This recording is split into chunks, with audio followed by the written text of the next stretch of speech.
अस्सलामु अलैकुम बिस्मिल्लाहिर्रहमानिर्रहीम नहमदु व नुसल्ली अला रसूलिल करीम। सूरह हज के 12 मरकज़ी मौज़ूआत में से हमारा छठा मरकज़ी मौज़ू हज है। इसके 6 ज़िमनी मौज़ूआत हैं, जिसमें से पहला है खाना काबा। इस सूरत में खाना काबा ज़िक्र आया है, इसलिए हमने इसमें से बात करेंगे। 26 नंबर में से पहले 2 नुकात हैं जी। इब्राहीम अलैहिस्सलाम को खाना काबा की जगह ठीक वाज़ेह बता दी और फिर खाना काबा को तवाफ़ और नमाज़ पढ़ने वालों के लिए पाक रखने का हुक्म दिया। ये 26 में बात आ रही है। 26 नंबर का आयत को देखें। इस बवाना बवाना कहते हैं ठीक, बिल्कुल सही जगह, एग्जैक्ट, प्रिसाइज, एक्यूरेट उनको जगह बता दी। क्या किया? खाना काबा की ठीक जगह बता दी। अल्लाह ने यहाँ पहले बात की है। तो आदम अलैहिस्सलाम ने सबसे पहले काबा को तामीर किया था। काबा पहले से मौजूद था और हज़रत आदम ने इसे तामीर किया था, जिसके नशरात भी ज़मीन बोस हो चुके थे, कुछ नहीं था वहाँ पे। फिर अल्लाह ने आंधी चलाई, जिससे ऊपर की मिट्टी और रेत उड़ गई और काबे की बुनियादें ज़ाहिर हो गई।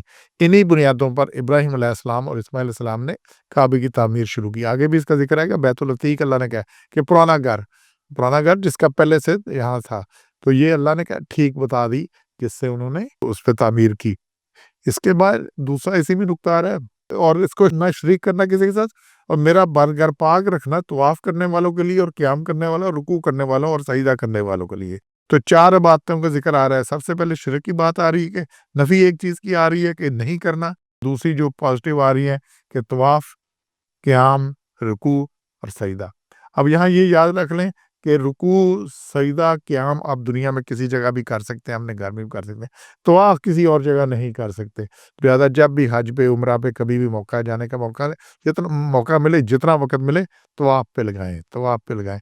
वो कुरान मजीद आप कहीं इधर पढ़ लें, बाकी नवाफ़िल अदा कर लेंगे, लेकिन तवाफ किसी और जगह से मुमकिन नहीं है। इसलिए वहाँ तवाफ तो अल्लाह ने ये हुक्म दिया तवाफ करने के लिए। तो लिहाज़ा ये बड़ी अहम जगह है कि वहाँ अब अल्लाह ने है कि पाक रखना है। क्या है? तख़ीरा बैती, ये मेरे घर को पाक रखना है। तो पाक किससे रखना है? सबसे पहले शिरक से पाक रखना है, बुतों से पाक रखना है। और फिर ये कुफार मक्का ने यहाँ पे 360 बुत डाल दिए, बना दिए, और उसमें हज़रत इब्राहीम का बुत भी डाल दिया, बाकी भी हज़रत इस्माइल के भी डाल दिया। तो बुत सबसे बड़ी गंदगी है, सबसे बड़ी नजस है, शिरक सबसे बड़ी खराबी है। तो अल्लाह ने कहा इससे पाक रखना है। और फिर तीसरा आ गया जी 28 में फ़ायदों की जगह है कि ये फ़ायदे की जगह है, ताकि अपने फ़ायदों की जगह पर लोग मौजूद हों, मुनाफ़िअ लहुम, ये लोगों के फ़ायदे की जगह है। तो यहाँ बड़े फ़ायदे हैं, मगर अल्लाह ने खुद कहा ये फ़ायदों की जगह है। तो हज के ऊपर दीनी नहीं बल्कि सियासी, इक़्तिसादी, मुआशी और मदनी फ़वाइद भी बहुत हैं। सबसे पहला फ़ायदा है तमाम मुसलमानों के एक मरकज़ उसके बाद मुयस्सर आता है। सारे मुसलमान एक मरकज़ पे इकट्ठे होते हैं। और इस्लाम का जो कमाल है, जो खूबी है, जिसमें हमने कभी गौर नहीं किया और तवज्जो नहीं करते, अल्लाह ने दिन में 5 नमाज़ें फ़र्ज़ की हैं, जो आपने मोहल्ले की मस्जिद में जहाँ रहते हैं, जहाँ पे बैठे हैं, वहाँ पढ़नी है। तो आपकी उस आबादी में, उस मोहल्ले में सब लोगों से जान-पहचान, बाकी कुछ किसी के क्या हालात है, कुछ है, तो मोहल्ले की लेवल पे दिन में 5 दफ़ा पूरे हफ़्ते में ये सारा काम होना है। फिर जब जुमा है, तो ये मोहल्ले की मस्जिद की बजाय जामिया मस्जिद में है। तो जामिया मस्जिद जो इलाके की बड़ी मस्जिद हो, ताकि उस इलाके के सारे लोग इकट्ठे हो जाएँ, तो उनके हालात, उनका क्या कुछ सबकी जो भी करना है, और कोई हुक्म देना है, कोई बात करनी है, रोकना है, जो कुछ वहाँ पे हो जाए, तो ये है। और फिर यही चीज़ जब ये तो हो गया, लेकिन पूरे शहर के लेवल पे क्या ईद है, ईदैन। इसलिए ईद का हुक्म है कि मस्जिदों में अदा नहीं करनी, ये खुले मैदानों में अदा करनी है, ताकि पूरा शहर इकट्ठा हो जाए, और साल में 2 दफ़ा ये मौका मिलता है कि अब पूरे शहर से आपकी मुलाकात हो जगह। और फिर हज पूरी दुनिया के लिए है। तो ये पूरी दुनिया के लिए कि सारी दुनिया के लोग इकट्ठे हो जाएँ, तो हज के ऊपर मगरब से, मशरक से, अमेरिका से, या हर जगह से बंदे आते हैं, एक दिन एक ही वक़्त सारा कुछ। अब यहाँ पे जो कुछ हो सकता है, ये सारा कुछ तो अच्छा। फिर यहाँ पे जब करते हैं, मैल्कम मार्शल अमेरिका का था, तो पहले किसी और मज़हब से था, फिर वो मुसलमान हो गया। तो उन्होंने कहा ये जो बात करते हैं ना ह्यूमन राइट्स की और इक्वालिटी की, सारा कुछ, ये तो हज पे, जब वो हज पे आया, उसने देखा कि बस साथ में आप खड़े हैं, कोई तमीज़ नहीं, काला किधर है, गोरा किधर है, जो पहले आया वो पहले खड़ा हो गया है, जिसका ज़ोर लगा वो हजर अस्वद पे पहुँच गया। तो असल इक्वालिटी यहाँ पर है, बाकी तो सारी बातें हैं ना कम लिखी हुई हैं, सिर्फ कहीं कुछ नहीं है।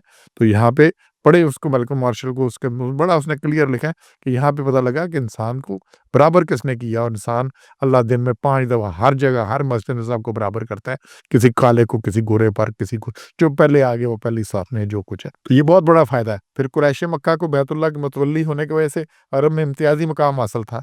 लूट-मार के दौर में भी वहाँ 4 महीने अमर के मुयस्सर आ जाते थे। ये हुर्मत वाले महीने 4, तो रजब उम्रे के लिए था, फिर ज़िलक़ाद ذی الحج اور محرم یہ حج کے لیے 3 مہینے تھے اس کے لیے، تو یہ بڑی فائدوں کی جگہ ہے۔ پھر مکہ ایک عالمی تجارتی منڈی بن گیا، پوری دنیا سے لوگ آتے ہیں تجارت کے لیے، سامان لے کے آتے ہیں، یہاں سے لے کے اپنے علاقوں میں جاتے تھے۔ ایک بہت بڑا سلسلہ آج بھی دیکھ لیں، جو مکہ میں ملتا ہے فروٹ، باقی جو کچھ ہے، اور یہاں سے لوگ پوری دنیا میں جاتے ہیں، پوری دنیا سے سامان لے کے آتے ہیں۔ یہاں اٹھائی کی آواز دنیا کے کونے کونے میں پہنچ جاتی ہے، وہاں پہ ساری امت کٹھی ہوتی ہے، سب علاقے سے لوگ آئے ہوتے ہیں، سارا کچھ۔